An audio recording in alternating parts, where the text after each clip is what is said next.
If you've been paying attention to the climate fight, chances are you've heard of COP.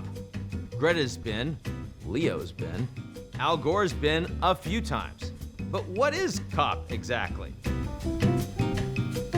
That acronym stands for Conference of Parties. That's UN speak for a big annual meeting between 196 countries and the EU, all of whom signed on to the Framework Convention on Climate Change back in the early 90s. The first COP summit was held in Berlin in 1995. The first big breakthrough, though, didn't come until the Kyoto Protocol 2 years later. It was an agreement that committed rich industrialized nations to either lower their emissions or pay for carbon-lowering projects in the developing world. And it failed.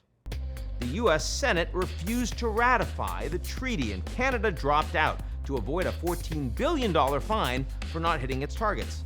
And poor countries like China and India, they began to grow at such a quick pace that global emissions after Kyoto soared.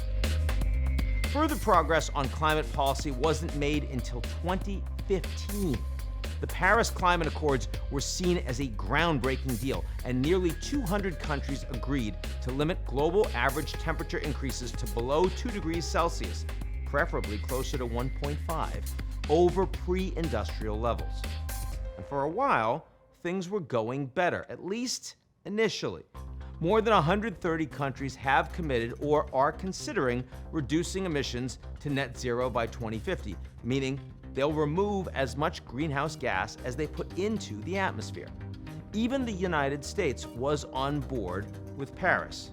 But in 2017, then U.S. President Donald Trump withdrew from the Paris deal, leaving scientists to wonder whether it would even be possible to mitigate climate change's worst impacts without one of the world's biggest polluters being involved.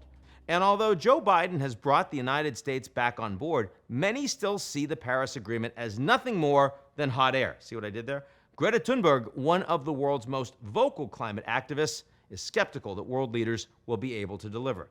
Build back better, blah, blah, blah. Green economy, blah, blah, blah. This is all we hear from our so-called leaders. Words that sound great, but so far has led to no action. She's right to be worried.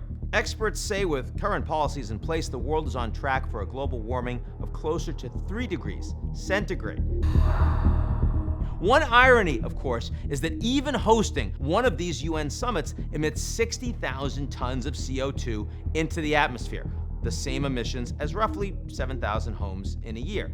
The biggest reason is air travel. Organizers say they will offset the emissions by planting trees, which is nice.